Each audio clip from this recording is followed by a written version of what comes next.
There was an interesting Gibson Promotional guitar on eBay that said it came with a display case. It had no photos of it outside of a couple of the guitar, so I decided, let's go ahead and take a chance on this thing. Welcome back, Troglodytes, to your daily dose of guitar information, the Trogly's Guitar Show. Well, this was not exactly what I was hoping for. I was imagining something like the Gibson Lucky Strike. Some of those had a clear acrylic display case for them. This appears to be something fairly well homemade, but I can't figure out how to open it because there's no latches on the front and nothing that looks like you can open it on the back. So I guess that's it. Thank you for watching, Troglodytes. Don't forget to like, comment, and subscribe. And just kidding. That was weird. I took the backboard off thinking, is there like some sort of a release lever under that? No. So what it ended up being is that rubber stripping along here, you actually have to pry that up. Then our plexiglass thing just slides into place in a roundabout way. What an interesting start to tonight's episode, but don't worry, it gets even crazier from here, because we're talking about the Gibson Les Paul Jim Beam Signature. That's right, if you like bourbon whiskey and spirits, this is your guitar. It's one of those weird promotional Les Pauls. We're talking the late 90s, early 2000s era again today. I always like documenting these when the price is right, and here we go, Jim Beam. If you're confused what I'm talking about with the whole promotional era, you gotta remember the Gibson Custom Shop comes out in late 1993. And the first couple of years, they're just figuring out what exactly they want to do. Eventually they stumble upon into some new models like the Bantam and Florentine series. You also get like the Les Paul Catalina, among making signature Les Pauls for people that aren't Les Paul, with things like the Slash Snake Pit, Ace Frehley, among many of others. But something else Gibson was doing at this time was partnering with any brand that wanted a signature guitar. So we've documented things in the past like the Yahoo Explorer or the Donzi Speedboat Les Pauls. But tonight, the drinks are on me, as I have compiled a list of liquid-influenced Les Pauls. We'll start with the Gibsons. The Pepsi Les Paul. I really want to document one of those if anybody has one and they want to sell it, because those things are kind of interesting. I just like the red, white, and blue paint scheme. I don't even like the drink that much. But you can also find a Coors branded Les Paul Standard, as well as a Les Paul Special. Those ones are kind of cool because Les Paul himself actually did an ad for Coors back in the 80s, which is pretty iconic. I've seen Monster Energy drinks that are more of a skin applied over a regular Les Paul traditional, so I don't know if that really counts, but we'll put it in the list anyways. But then there's the Budweiser Les Paul Standard, as well as the Studio. The Standard is a little bit iconic because Tom Morello burnt off the logos of one and made it a guitar that he uses. Jim Beam also had an ES335 signature. I think that one's kind of cool. It's got this interesting swirly paint job with a bunch of stuff all over it. There's even Sobe Energy Water. But then if you dive into Epiphone's offerings, they did a whole lot of these things. Like there's a Rolling Rock, as well as a Heineken, an interesting Super Hydration Water Liquid Salvation branded one, and perhaps the silliest one I found is the Milk Rocks Les Paul.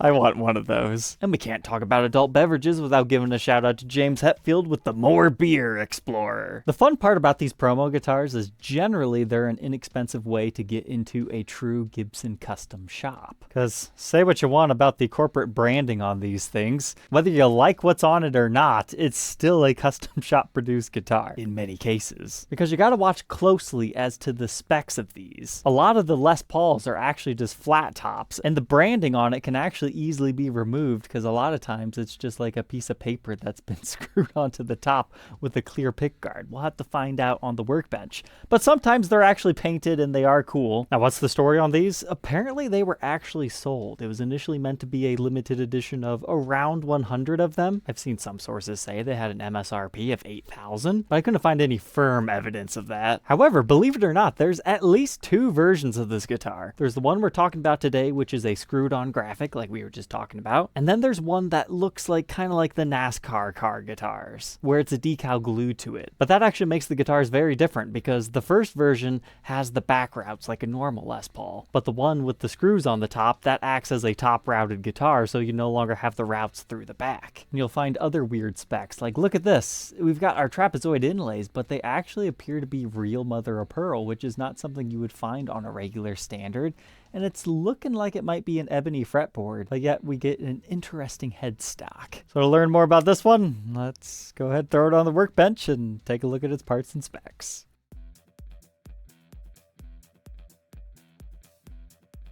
What does it look like with the pickguard removed? Well, brace yourselves. It looks like this. So, a few interesting things that I noticed. This is about what I was expecting. However, I finally realized what these things actually are.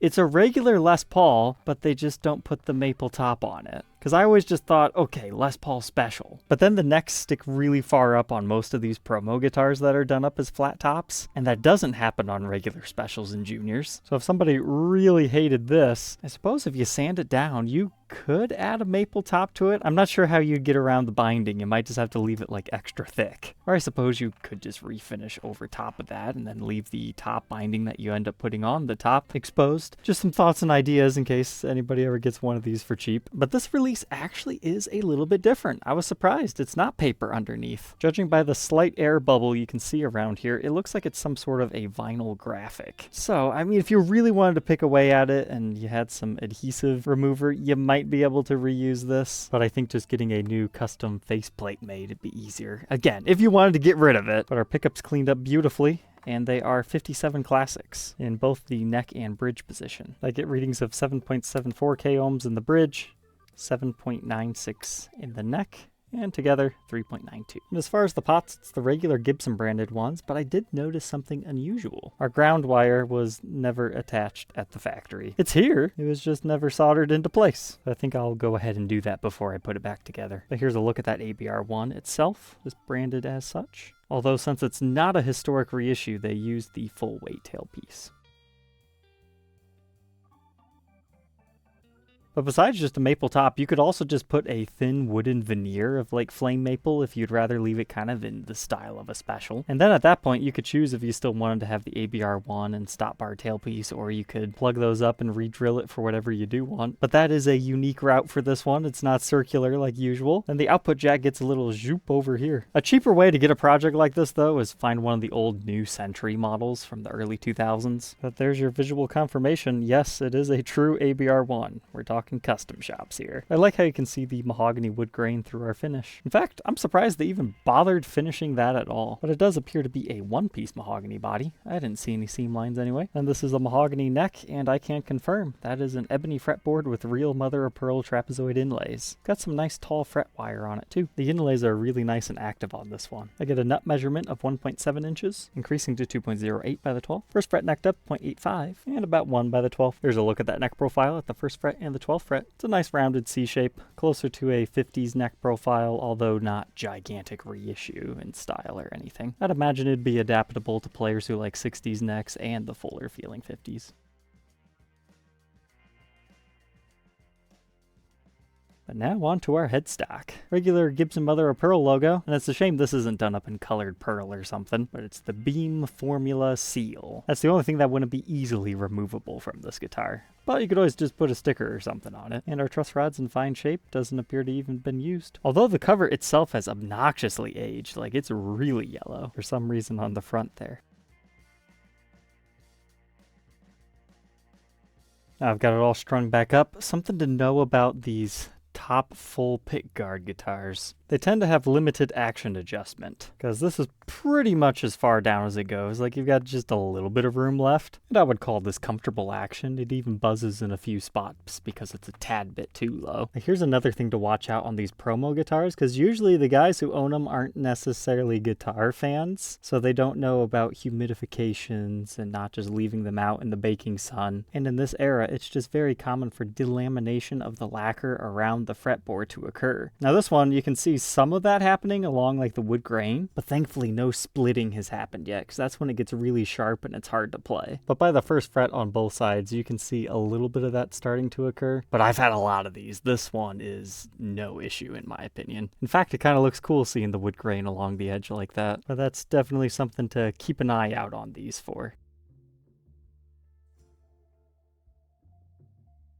And now we can move to the back. This is a top routed version, so as I was saying earlier, no back plates. That kind of makes this a really interesting Les Paul, and I'm glad I picked it up to document, because you don't find that every day on a custom shop. But this has some scratches on the heel, looks like a little bit right here on the back, some scuff marks, scratches, impressions. There's a couple of dings along the edge, some deeper gouges here, and some edge wear. Mainly just display case stuff. See the finish got rubbed here. Looks like maybe a little little bit of stand rash on the edge. The strap definitely gouged the finish a bit, and another display scuff. There's also a ding right here on the binding, and a ding on the top right under our screw. All relatively minor stuff. But for those of you curious, just the body is about 1.7 inches thick. Adding the pick guard, it's about 1.84. But we've got an output jack on the side. This didn't come to me with a strap button, so I put one on that's similar to the original style, but it's not the original one. And this one was still on the guitar and looks about right. Now we can move up the back side of the neck. Just some minor wear before we get to our custom shop decal and our Grover tuners on this one, stock. And this is serial number JBLP113. So that tells us the internet has incomplete information because they definitely made more than 100 of these, because that stands for Jim Beam Les Paul 113. I suppose we could say there's a third version, because believe it or not, there's actually Gibson knockoffs of these, which I guess it makes sense if you just want to hang something up in your bar and not have a lot of money tied into it. That's probably why those exist. So be careful buying one of these. You might be thinking you're getting a deal and you're actually buying a Gibson. Check the serial number. It should be ink stamped. All said and done, this bottle weighs 9 pounds, 2.7 ounces. Let's go ahead, plug it in, and hear how she sounds.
The dirty tones, honestly, this plays pretty good. I've had the new Centuries before, and I've always hated these flat top graphic guitars ever since then, but this custom shop one's starting to change my opinion on them.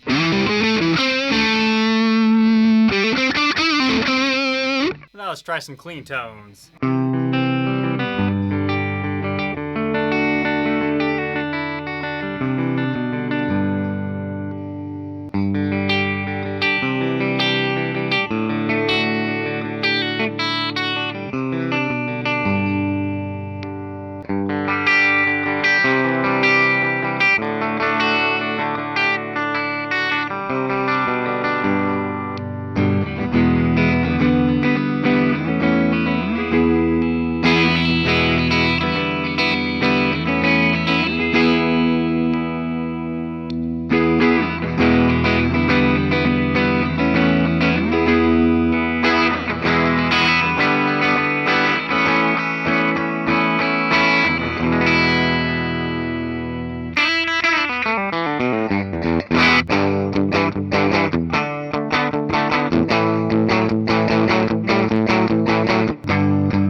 Safe to say that bridge pickup just wants to rock the entire time.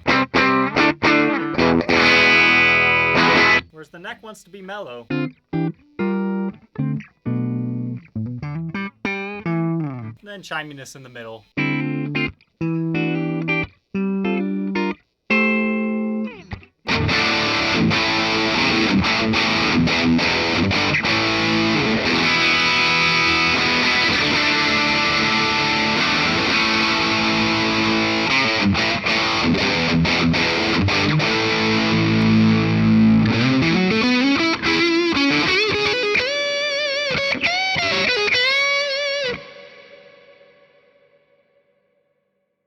there we go, the Jim Beam Les Paul. What are my final thoughts on this thing?